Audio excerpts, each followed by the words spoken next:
2009년이었죠. 한 소설이 출간되자마자 전 세계 서점가를 그야말로 지배해버렸습니다. 아, 기억납니다. 정말 대단했죠. 일본에서 초판만 100만 부, 그리고 우리나라에서도 불과 1년 만에 100만 부를 돌파했으니까요. 네, 바로 무라카미 하루키의 1Q84 이야기입니다. 오늘 저희가 당신이 보내주신 자료들을 바탕으로 깊이 파고들어 볼 질문은 바로 이겁니다. 왜 하루키는 아주 지고지순한 사랑 이야기를 하기 위해서 굳이 하늘에 달이 2개나 떠 있는 이런 기묘하고 복잡한 세계를 만들어야만 했을까요? 아, 정말 핵심적인 질문이네요. 사실 이 거대한 미스테리의 답을 찾아가는 그 여정 끝에는 아주 단순하면서도 강력한 진실 하나가 숨어 있습니다. 네, 보내주신 자료들이 바로 그 지점을 파고들고 있더라고요.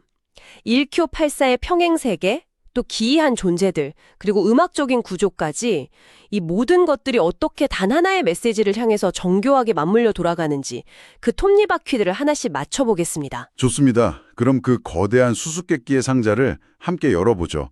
우리가 사는 이 세계가 정말 유일한 현실인지, 그리고 그 안에서 사랑은 과연 어떤 힘을 가질 수 있는지 1Q84의 세계로 깊이 한번 들어가 보겠습니다. 자, 그럼 먼저 이 기묘한 세계의 문을 여는 방식부터가 아주 흥미롭습니다. 네, 맞아요.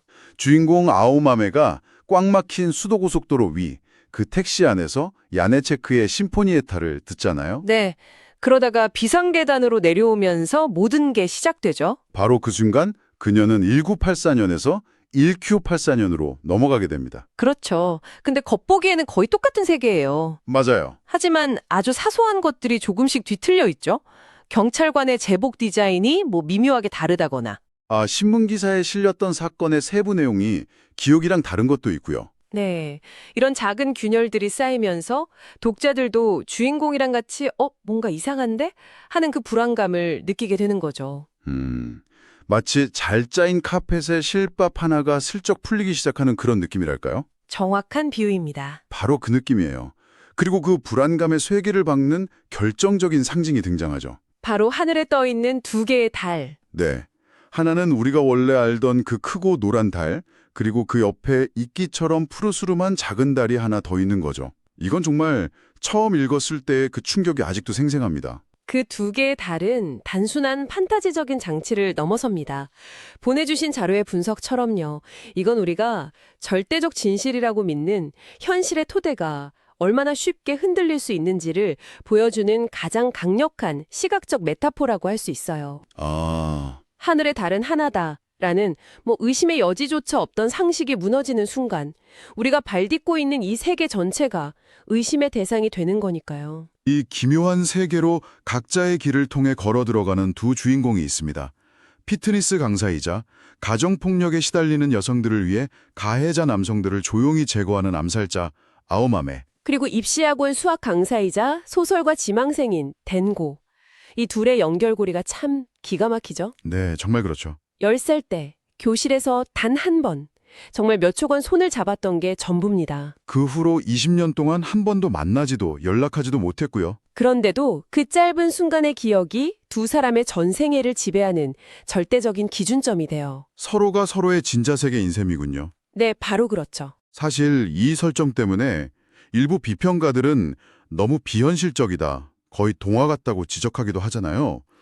보내주신 자료에도 그런 비판이 언급되어 있고요. 맞습니다. 20년 전의 그 찰나의 기억 하나로 모든 걸 건다는 게 솔직히 이성적으로는 좀 납득하기 어렵긴 하죠. 물론 현실의 잣대로 보면 불가능에 가깝습니다. 하지만 바로 그 지점이 하루키가 노리는 핵심이라고 생각해요. 핵심이요? 네. 그는 사랑이 이성이나 논리로 설명 가능한 영역이 아니라고 말하고 싶은 겁니다. 오히려 그 모든 것을 초월하는 힘이라는 걸 보여주기 위해서 의도적으로 가장 극단적이고 비현실적인 설정을 가져온 거죠.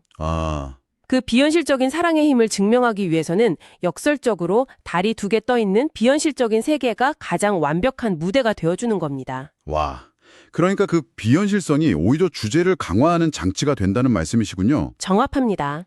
사랑하는 사람과 함께라면 달이 2개 떠 있는 세계라도 괜찮다는 믿음, 그 믿음 하나를 향해 이 1000페이지가 넘는 거대한 서사가 달려가는 셈이네요. 맞습니다. 아오마메는 덴고를 단 한 번도 잊은 적이 없고 덴고 역시 마찬가지거든요. 그 기억 하나가 20년이라는 세월과 또 1984년이라는 혼란 속에서 표류하지 않게 붙잡아주는 유일한 닻이 되어주죠. 네. 결국 두 사람은 서로를 찾아 헤매는 과정에서 각자 다른 방식으로 이 세계의 어두운 핵과 마주하게 됩니다. 결국 두 사람의 믿음이 그들을 이끄는 유일한 빛인 셈인데, 하지만 그 빛을 끊임없이 위협하고 모든 것을 혼돈으로 몰아넣으려는 어둠이 있죠. 네. 바로 소설에서 가장 불가사의하고 섬뜩한 존재, 리틀 피플입니다. 아, 리틀 피플. 솔직히 공기번데기라는 이미지는 몇 번을 읽어도 기이하죠. 아름다운 것 같기도 하고 끔찍한 것 같기도 하고요. 맞아요. 아마도 변태와 탄생이라는 그 이중적인 이미지를 노린 게 아닐까요? 아, 변태와 탄생이요? 네, 무언가 새로운 것이 태어나는 경이로움과 그 정체를 알 수 없는 데서 오는 공포, 이걸 동시에 담아내는 장치인 셈이죠. 그 분석이 확 와닿네요. 그런데 이 리틀 피플의 정체에 대해서 자료는 인간의 무의식, 집단적 광기의 상징이라고 분석하는데요. 보통 이런 존재는 절대 악으로 그려지기 마련이잖아요. 근데 리틀 피플은 좀 다른 것 같아요. 그럼 이들은 인간의 의지로 대항하거나 이겨낼 수 없는 존재인가요? 그렇다면 주인공들의 저항은 좀 무의미한 것 아닌가요? 아주 좋은 질문입니다. 바로 그 지점이 이 소설을 단순한 선악 구도에서 벗어나게 만들거든요. 네. 자료의 해석처럼 리틀 피플은 인간 내면의 어둠이나 시스템에 내재된 악을 형상화한 것이지만 동시에 선악의 판단을 넘어선 존재처럼 묘사돼요. 자연 법칙처럼요? 네, 맞아요.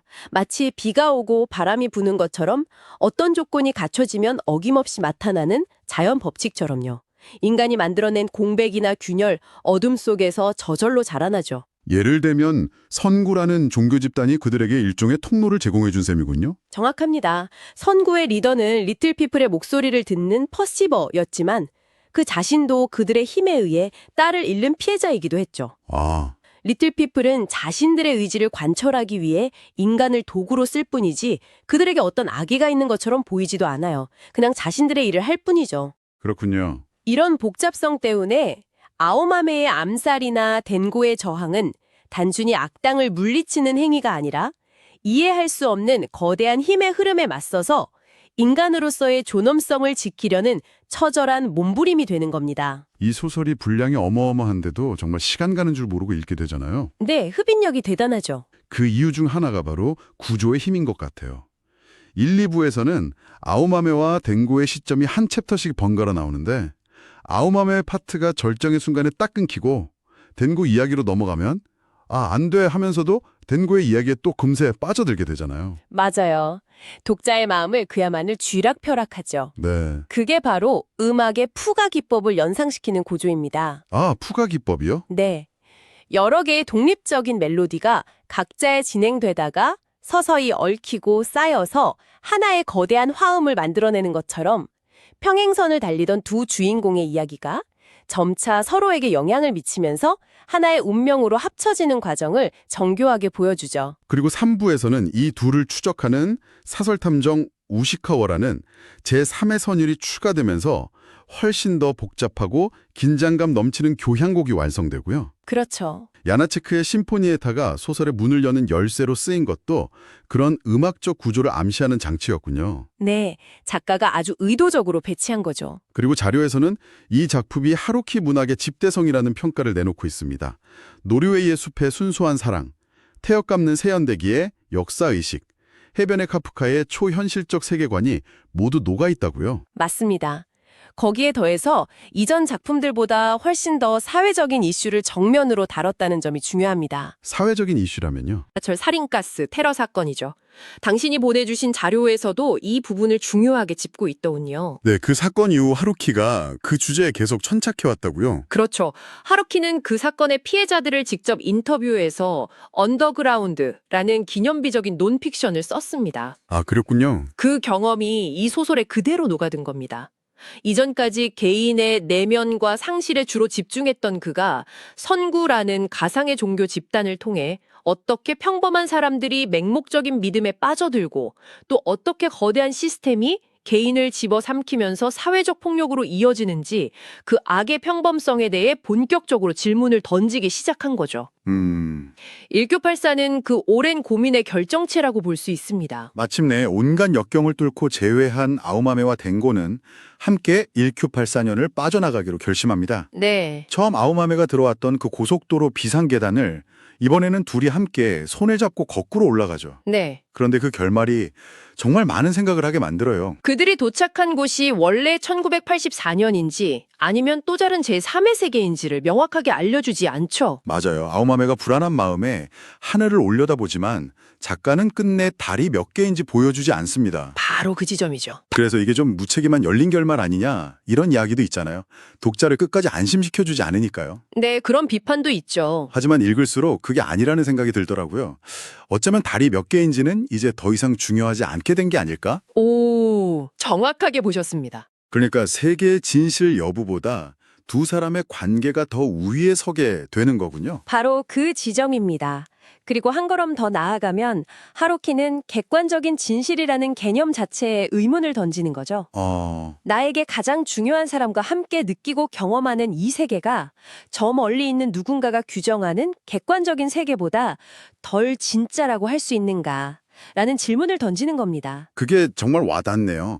요즘처럼 각자 다른 뉴스, 다른 소셜미디어를 보면서 마치 서로 다른 현실에 사는 것 같은 시대에 결국 나만의 진짜 세계를 구축해주는 건 누구와 함께 있느냐 하는 거군요. 정확합니다.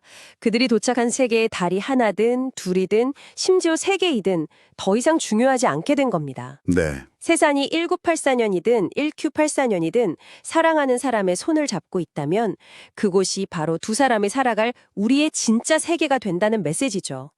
모든 혼란과 불확실성을 이겨내는 유일한 해답이 결국 사랑이라는 지극히 고전적이면서도 가장 강력한 결론에 도달하는 겁니다. 우리가 함께 있는 곳, 그곳이 우리의 진짜 세계다. 이 한 문장이 결국 하루키가 그토록 복잡하고 기묘한 세계를 창조하면서까지 전하고 싶었던 단 하나의 핵심이었군요. 오늘은 무라카미 하루키의 1Q84에 대한 당신의 자료들을 바탕으로 평행세계와 두 개의 달, 그리고 그 모든 것을 관통하는 사랑의 의미에 대해 깊이 파고들어 봤습니다. 네. 우리가 발 딛고 선 현실이라는 것이 얼마나 불확실한 기반 위에 서 있는지, 그리고 그 어떤 혼돈 속에서도 길을 잃지 않게 해주는 관계의 힘에 대해 다시 생각해 보게 되는 시간이었습니다. 이 소설은 결국 우리 모두에게 질문을 던집니다. 당신이 믿고 있는 그 현실은 정말 단단하고 유일한가요? 그리고 만약 그렇지 않다면 당신의 세계를 진짜로 만들어주는 것은 무엇인가요? 어쩌면 우리 모두는 자신만의 두 번째 달을 가진 채 각자의 1Q84를 살아가고 있는지도 모릅니다. 오늘 밤 문득 하늘을 올려다보게 될 것 같네요. 달이 정말 하나인지 아니면 내 눈에만 보이는 작은 달이 숨어 있는지 확인해 보고 싶어서요. 이 이야기가 남긴 마지막 질문을 당신에게도 남겨드리고 싶습니다. 만약 당신의 하늘에 두 개의 달이 떠오른다면 당신은 가장 먼저 누구의 손을 잡으시겠습니까?